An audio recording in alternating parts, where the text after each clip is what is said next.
आदिलाबाद आए थे तो एक छोटी बच्ची को ले आए। वो दरअसल गोंडों की बच्ची है। तो उनके सर पे सींग होते हैं क्या? एक गडरिया होता है।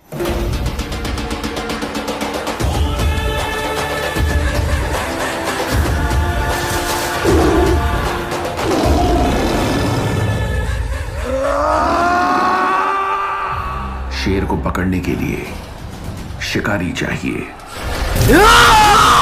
अंतर का होला। अपना जात का समझ। तो जी हाँ गाइज, जो आपने ट्रेलर अभी अभी स्क्रीन पे देखा है वो कोई आम ट्रेलर नहीं है। जी हाँ गाइज, जो इतनी बड़ी मूवी का रीमेक होगा कि आप अंदाज़ा भी नहीं लगा सकते। सबसे पहले आपको बात करते हैं कि आखिर साउथ इंडस्ट्री हमसे आगे क्यों है, जबकि उसके पॉपुलेशन हमारे आधे से आधे भी नहीं है। जी हाँ गाइज, भोजपुरी के जितने सुनने वाले हैं लगभग पूरा इंडिया पकड़ लीजिए। जी हाँ गाइज, पूरे इंडिया में भोजपुरी को सुना जाता है, लेकिन फिर भी कोई भोजपुरी सुनने के लिए एक्साइटेड क्यों नहीं है?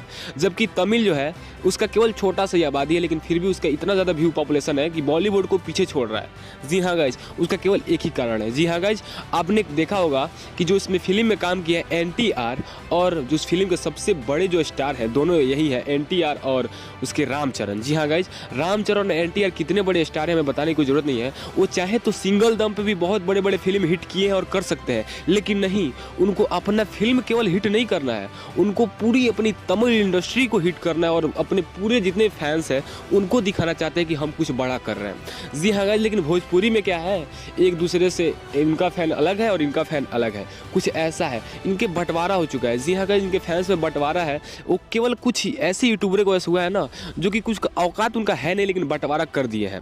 जी हाँ गाइज, ऐसे ऐसे हेड कमेंट डालते हैं, ऐसे ऐसे हेड वीडियो डालते हैं कि दोनों के फैंस बढ़ चुके हैं और ये दोनों एक साथ काम भी नहीं करते हैं। जब ये दोनों एक साथ काम कर लेंगे तो भाई साहब अंदाजा लगा लो, कोई बॉलीवुड का प्रोजेक्ट भी इनको पछाड़ नहीं सकता है। जी हाँ गाइज, जब खुद सोच के देखो, अगर इन दोनों का फैंस अगर मिलके एक फिल्म बना के और एक फिल्म पे फोकस करके देखे ना, तो भाई साहब बॉलीवुड तो भाई साहब पीछे ही छूट जाएगा, तमिल भी पीछे छूट सकता है, क्योंकि हमारे पास इतने ज़्यादा लोग हैं ना कि कुछ भी हो सकता है भाई। लेकिन ऐसा तो ये लोग करेंगे नहीं, क्योंकि कुछ यूट्यूबर इनके पीछे हेड फैला दिए और उनका कोई दोष नहीं है, दोष हम लोगों का है कि हम लोग खुद बढ़ चुके हैं और फैंस भी अलग अलग हो चुके हैं। उनका फैंस है, इनका फैंस है। ऐसा नहीं होना चाहिए। अगर ऐसा होता है ना तो भाई साहब भोजपुरी इंडस्ट्री कभी भी उस लेवल पर नहीं जा पाएगी जिस लेवल का आपने वीडियो देखा है। जी अगर उस लेवल पर जाने के लिए एक होना पड़ेगा, जैसे आप साउथ से ही सीख लो, इतने बड़े स्टार है फिर भी एक है। तो अगर आप भोजपुरी को आगे ले जाना चाहते हैं तो आपको एक साथ काम करना ही पड़ेगा, ऐसा हमारा मानना है। आपका क्या ओपिनियन है हमें कमेंट बॉक्स में बता दीजिएगा। और पवन सिंह की कोई भी लेटेस्ट इन्फॉर्मेशन जानने के लिए चैनल को सब्सक्राइब कर लीजिएगा। कोई भी भोजपुरी का लेटेस्ट इन्फॉर्मेशन होता है सबसे पहले चैनल से दिया जाता है। तो आपकी क्या राय है कमेंट बॉक्स में जरूर बताइएगा। अगर भोजपुरी का आगे ले जाना है तो ये काम तो करना ही पड़ेगा। तब तक के लिए मिलते हैं नेक्स्ट वीडियो में, तब तक के लिए जय हिंद, टाटा, बाय बाय।